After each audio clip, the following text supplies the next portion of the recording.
Good morning, everybody. My name is Sue Kindness Isram. I want to be able to come on the platform and share my story. No judgment, no nothing, but I want to prevent this from, with the help of Sir, I want to prevent this from happening to any woman. So I met my husband online. I did not go look for him. I was, I live in America. I mind my own business. My husband came to me as a Caucasian man. We don't like to say white man because it's rude. We call it Caucasian. He came to me as Louis Ferrari. As a Caucasian man, he wanted to be friends with me, and I kind of knew. After talking, I knew he was Nigerian. You can tell he was Nigerian. For some reason, he was saying that he needed money for rent. He owed the landlord money for rent. I think it was like 850,000 naira. As we started talking, I'm like, listen, don't bother me. I don't know you. And he said, I just want to be friends. And so as we started talking, I said, why don't you reveal the truth of who you are? And he did. On December 21st of 2022, he stood up, introduced himself to me. Before he introduced himself to me, this is how these romance scammers get to you. And I want everyone to know, they come to you, they basically suck you in, they lure you in, and they won't stop. And this is one of the things that they use, these young boys romance scammers, these Nigerian ones. They say, my baby, my queen, have you eaten? How are you today? Have you, how was your night? These are the lines. So he came to me, we started talking. He took me to Google Chat. Now, mind you, I'm not a Facebook person. I don't really know how to do these things. He took me from Messenger to Google Chat and then come back to Messenger. So as we started talking, I said, reveal yourself. He says, well, you don't like black people. I go, why would you make that judgment? I live in a country where, yes, there are certain states that have racism, but in the state where I live, it's diversity, it's everywhere.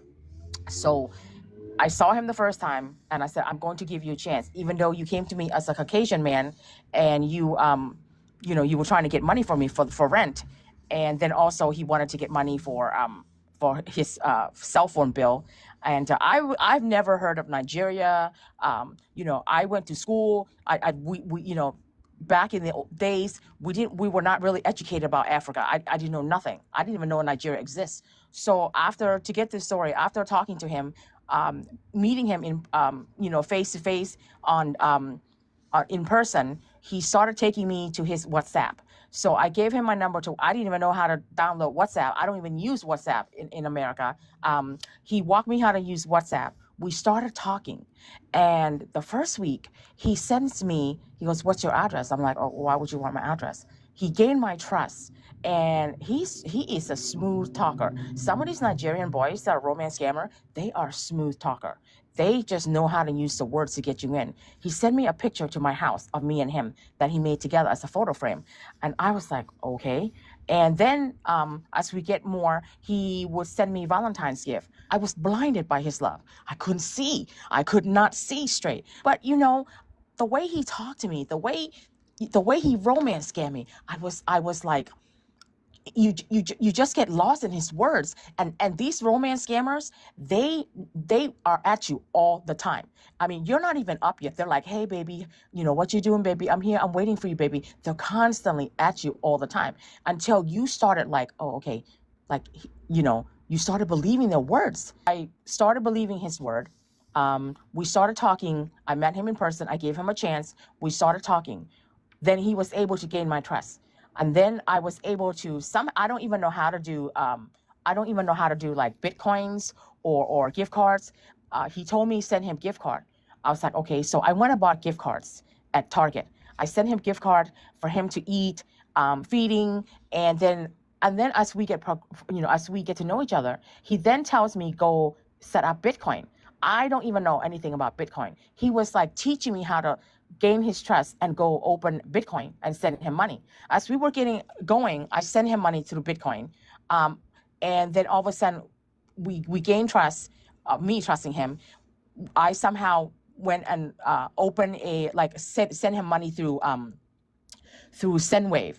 This boy came to me as a white guy. And I forgave him. I wanted to know who he is, even though I knew he was Nigerian and he was romance scam. I sent this boy close to 80,000 US dollar within 3 years. I couldn't see straight. So as we kept going, he proposed marriage to me. I went to not knowing who he is. I've never left the country, and I flew from America to meet him for the first time. Was I scared? Oh, I was scared. But then I thought, well, because you love him so much, you believe everything they tell you. So I met him for the first time in Lagos. We got married on November 7th in Asaba. And, my mind was not straight because every time you try to ask these romance scammers, like, anything about them, they will tell you anything you want to hear. So I got married to him. And since I got married to him, since November 23rd of 2023, I have only seen him twice. I've only seen him. I didn't realize that meeting his family, they kept saying, oh, my family is religious. I was blindsided, like I couldn't see. I wanted to help him. Yes, I wiped all his debt. When I met him, he had nothing. Every week I would send him money, close up to $80,000. That's a lot of money within 3 years. I bought him a car. I put him through school. His last year of school, I put him through school. I took care of all the expenses. Mind you, I'm a woman, a single mother, and I did all this on my own. I wanted to elevate his life. I wanted to change his life. But at the end, I was the one who was romance scam. And the reason why I came to speak with Sir, and thank you for giving me the platform, was what he is saying to you guys is true. When I came to Nigeria this year, this is the second time I met him. I was able to spend time with my husband. When I came to be with him, I was there from February 1st, so April 7th. Do you know how he treated me? He left me with his sister to look after me, to make sure I eat and all this, that. Everything was my sister. Go to my sister. Whatever you need, go to my sister. I said, you're my husband, right? You marry me, right? I came all the way from America, 23-hour flight. It's your responsibility to take care of me, right? Because my sister will get you what you need. They locked the door on me. I couldn't figure out why the door was locked. I live in America. We don't lock doors, only when we go to bed at night. The door was always locked. I couldn't figure out why the door was locked. The way they treated me was very poorly. I couldn't go anywhere. I had to lie to say I wanted to go spread the laundry. And then the sister would unlock the door. And then I would literally run outside for air. There were times that when she unlocked the door, I would disappear to a pharmacy store just to go get something to drink. The father was he's so racist. The father is a Christian, goes to church. The mother was nice. The father was racist. I asked the father, he said, I never accepted your marriage. And I said, why? He couldn't answer me because I'm an American and I was older than my husband. The way I was treated, I thought, this is my husband. This is the one that romance scammed me, but I gave him a chance. How could this happen to me? I was never treated as a wife. I swear to God. It's either he's married to his sister. Everything is his sister. Even though I was a wife, I was never treated as a wife when I was in Nigeria. I was treated like I was walking 2 steps behind him. Every time I go to Nigeria, I always bring iPhone. I always bring the highest gadget technology. The first time I went and met him, I brought iPhone, iPad, Apple Watch. I paid for everything. I paid for the hotel. This boy has nothing, no money. I paid for everything. The family, when I got married, didn't even give me nothing. Nothing. I paid for everything. I paid. They're only nice to you because you have money. You give them money. How could you go to sleep at night knowing that you took someone's money, who loved you, who gave you a chance, even though you came to her as a Caucasian man to romance scam you for money? How do you live with yourself? Ladies, run. If any of these Nigerian boys come up to you and tell you you're beautiful, how much they love you, how much they can take care of you, like my husband did, run.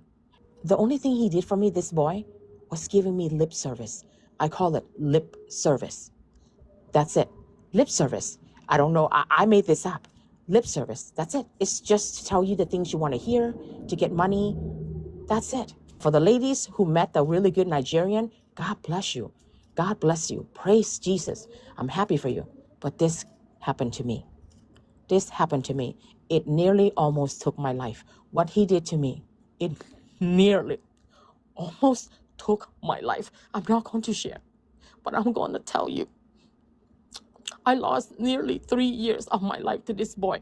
I gave my heart, my time, my soul, my bank. I invested. What has this boy done for me? Nothing. These young romance scammer boys, like my husband, they are narcissists. They will never man up to say, I did wrong. I took care of everything. Basically, bottom line is, I basically wiped this boy's ass. I don't think this boy has ever worked a day in his life. And I didn't just send like 50,000 nada. I was sending 200,000, 500,000 nada, sometimes close to 1 million nada. You get money every week, and sometimes I ask, where's the money going? You're getting money every week. Where's the money? If anything, the sister is the one that sees it all and in control. And I wonder, where is all this, everything that you send, 200,000 a week, 300,000 a week. I mean, every week I was sending money. And then I wonder, where is all this money going? Where is all this money going? Sometimes I thought he's either taking care of another girl. Sometimes I wonder, is the sister maybe your wife, or because every time when I was there in Nigeria, he was always calling her, Auntie, Auntie, Auntie. I asked the mother, do you know the truth, how he met me? She wouldn't talk about it. They would brush me off to the side. I had almost 30 people told me in America before I went to marry him was, don't do it. Don't do it. You're going to lose your money. This boy will not do anything for you. He's going to scam you. I was in the hospital. I was in a coma for 2 days.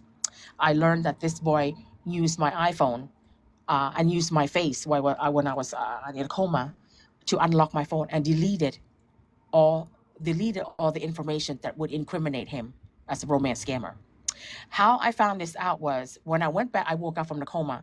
I went back and looked at my phone. A lot of stuff was deleted. Even when the stuff that I saved when he was talking to me as the Caucasian guy, as a romance scammer, he deleted all that stuff. How could you do that? Knowing that your wife was in a coma that could never woke up and could have died. How could you do that? If he did not feel guilty, why did he delete all that information? I went to see the barista, very nice, very educated woman. I met her face to face. Prior to meeting her, she heard my story. She said to me, she goes, Ma, I'm gonna tell you the truth. This is not how we do it here. We're good Igbo people, but you met the bad one. So I will go ahead and file for a divorce. I will go ahead and report him with the help of barista. We will file the report with the EFCC. I've already contacted the EFCC. I wish you the best. All Nigerian men are not the same. We have a good one. I do know that, sir. There's bad in every country. I never come up to my wife with a white man's face. I sent her friend request, then she said hi on the message. When I sent her friend request, I didn't do that intentionally. I was like accepting other friend requests on my Facebook. I didn't know when, people I didn't even know when I clicked on that request. So my wife sent me a proposal. Then I said to myself, why this? Because I know I'm from What Igbo. kind of proposal? I have it. I don't know if I can how to share it to you. Marriage proposal. Marriage proposal, yes. She proposed marriage to you. All right. Yes. Yes, ma'am. And Yes, sir. that proposal was was in a video. I screenshotted it. Is it on a message or on a video? On a direct message. Okay. Can you do you mind reading how she proposed to you? Can you read it out?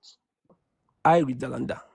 Okay. Takes my husband, Chigozie kindness, to have and hold from this day forward, for better or for worse, for richer or for poorer, in sickness and health, till death do us part. I promise to honor. Stop, my brother. This is not a proposal. This is a vow. And I feel like you also wrote your own vow. This is not a proposal. This is a vow. That's what she talked about you locking her up in the house. Okay. Like, literally, we're not talking about night time. During the daytime, on the normal daytime, you guys will padlock her, and she could stay inside. Now, my brother, I have a picture of that. Padlock him. Is it because of kidnappers, or you guys are trying to make sure nothing goes wrong with her? Were you too concerned that she does not fall into any trap? Why?